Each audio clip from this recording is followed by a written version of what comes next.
Itu jadi gini, surat yang kemarin disebut dalam pelaporan itu, yang melaporkan sendiri kan dia ceritanya dia itu disamperin, tidak mau keluar, tidak mau ketemu. Gimana caranya orang yang disamperin, tidak mau keluar, tidak mau ketemu, bisa tahu bahwa itu adalah surat pemaksaan pernyataan? Itu gimana?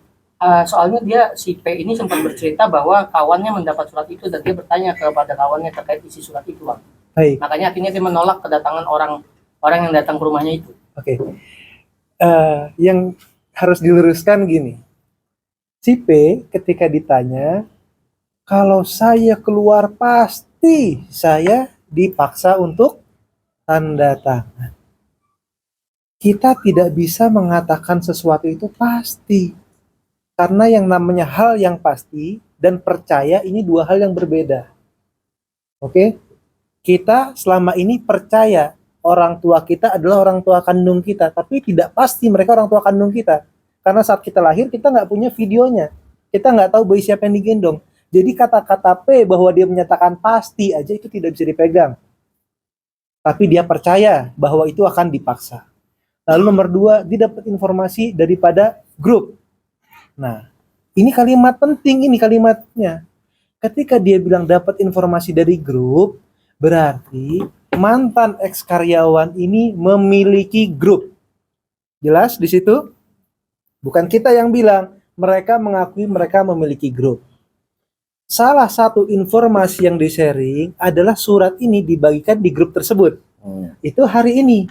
Kira-kira proses dari mereka keluar sampai bulan ini, informasi seperti apa di dalam grup situ, tindakan seperti apa yang ada di dalam grup itu, rancangan apa yang ada di grup situ, tolong yang menyatakan memiliki grup ini dibahas dan dibongkar dari paling atas sampai paling bawah, karena saya juga nggak tahu. Berarti terkait surat pernyataan itu, apakah betul ada dari pihak manajemen adanya surat pernyataan itu? Tolong tunjukkan dulu foto surat yang mereka bilang di grup. Karena gini, kalau ditanya ke aku, Kak, itu ada surat pernyataan atau enggak? Ini kan menurut versi mereka. Surat yang mereka lihat. Yang harusnya kalau memang surat itu ada, mereka tampilkan. Ini surat pemaksaannya.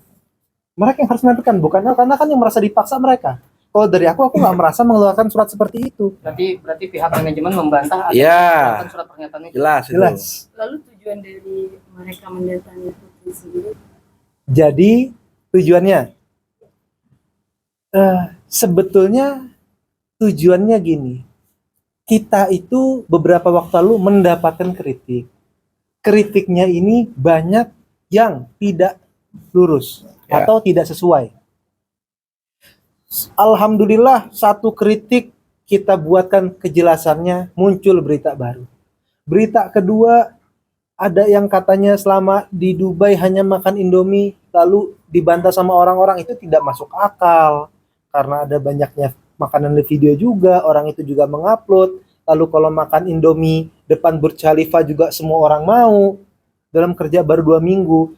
Itu kalimat karena statement itu nggak bisa jadikan pencemaran nama baik, nggak bisa menjatuhkan kita, dia bikin tuduhan baru. Setiap tuduhan baru itu selalu terjawab. Sampai yang namanya mereka minta tolong dong, tanggung jawab, tegakkan keadilan. Mereka minta keadilan. Ya kita sebagai orang yang mengintrospeksi diri, kita buka lowongan untuk mengeluh dengan nomor telepon. Ya. Kak, kakak kok sudah buat lowongan nomor telepon sih? Kalau ngerasa salah, samperin kak. Boleh dibaca di kolom komen. Kita introspeksi. Yaudah. Coba mendatangi. Kita datangi secara baik-baik. Ketok pintu, assalamualaikum. Walaupun sebagian orang nggak mau datang. Lalu di beritanya yang datang pria apa katanya? Orang berbadan tegap dan cekap. Orang orang Berbadan tegap. Ini orangnya nih.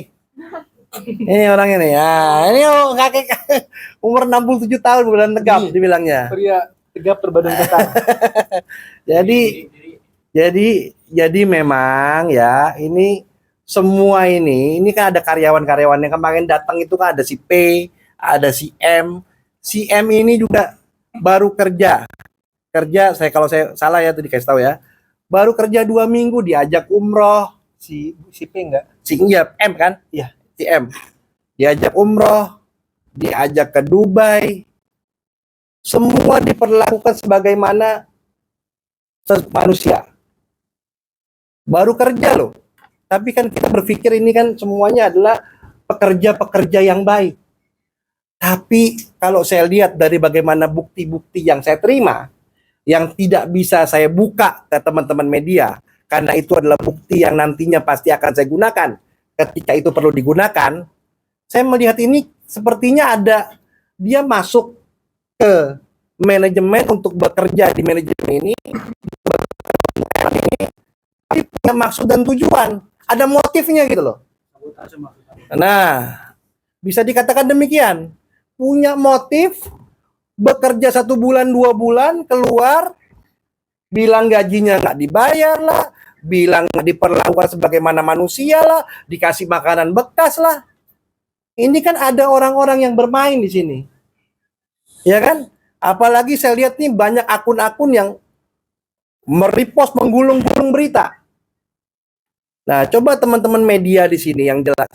Kan kalau misalnya sumbernya mesti jelas. Jangan sumbernya media sosial. Kutipan harus jelas. Nah, kalau saya misalnya dari Bang Ramzi ada. Dari manajemen, artinya Pak Syekh juga ada. Orangnya jelas.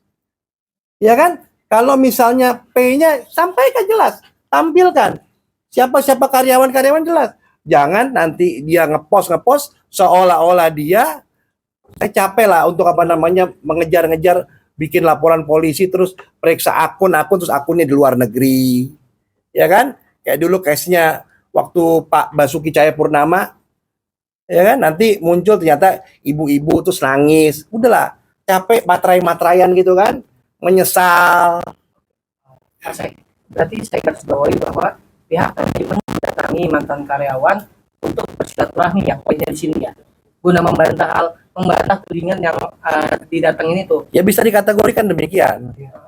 Dan ya sebetulnya gini, kalau kita itu introspeksi Mas gini, saya pribadi nih, saya nih Alatas misalkan, aku itu kalau punya masalah sama orang, aku datang, mohon maaf, saya punya salah saya di mana?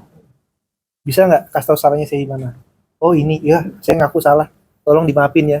Kemarin video pertama kita tuh jujur, kita minta maaf atas kesalahan yang kita nggak tahu ya, karena tuduhan di media itu betul-betul fakta yang setiap kita bantah 1 muncul 2, bantah 2 muncul 3, ya nggak tahu juga kenapa bisa gitu. Tapi ya kita coba datang ke situ, kita mau introspeksi salahnya kita apa.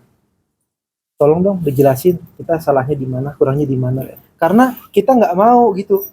Ada akun bilang ini orang bermasalah, itu kita karena kita percaya kita benar, jadi kita datang gitu loh. Selama ini kita diam bukan karena kita jahat, tapi karena kita nggak tahu punya salah. Jadi kita sampai satu persatu disamperin, ada yang orang kita mau mau dianiaya katanya, ada yang satu nggak mau ditemuin, ada yang satu abis itu bikin laporan ke polisian. Kita bingung, kita datang ini assalamualaikum, kita punya salah apa, mana mau lebaran Idul Adha, kita kan nggak puasnya sama kita di mana, apa yang bisa kita bantu. Saya terus terang, boleh ditanya ke semua karyawan yang keluar, sebelum keluar saya selalu gini, kamu kalau keluar dari sini kamu butuh bantuan, ada yang bisa saya bantu, bilang sama saya. Jujur, termasuk yang berita ini mulainya karena memviralkan kemarin tuh, yang bikin video minta maaf, boleh ditanya ke yang bersangkutan, saya seperti apa. Dia pernah suatu waktu, Kak boleh nggak, saya kan belum tanggal gajian, saya minta gaji saya, apa keperluan kamu? Saya mau servis motor. Kamu butuh gaji buat servis motor? Iya. Servis motornya berapa? Sekian Kak. Ya sudah gini, gaji kamu jangan kamu kotak-katik, biar itu tabungan kamu. Ini uang servis motor dari saya. Ini alhamdulillahnya yang servisin motor itu orang itu masih ada. Dia yang servis, betul apa enggak? Betul. Kita servisin motornya. Itu kita. Dan ini orang juga dia pernah saya berangkatin ke Dubai. Selama ke Dubai itu dia tidak lama di Dubai, dan boleh ditanya sama orangnya langsung, tolong ditanya. Sampainya di Dubai, saya ajak dia ke mall terbesar di dunia namanya Dubai Mall. Apa yang saya lakukan di sana? Tim, kamu semua syuting aku sama Katashi. Ini ini kesian, ya. Saya kasih uang, kamu di sini nggak lama. Sekarang kamu di Dubai Mall, kamu putar Dubai Mall, bikin video, kasih tahu keluarga kamu dan kamu belanja oleh-oleh buat diri kamu ya. Makasih banyak. Tolong ini di cross check lagi ke dia. Ini saya. Lalu setelah kita berbuat gitu, kita bilang, kamu kalau ada masalah apapun bilang sama saya, dan gaji kita berikan gitu loh. Jadi istilahnya inilah yang terjadi. Ada lagi mau ditanya?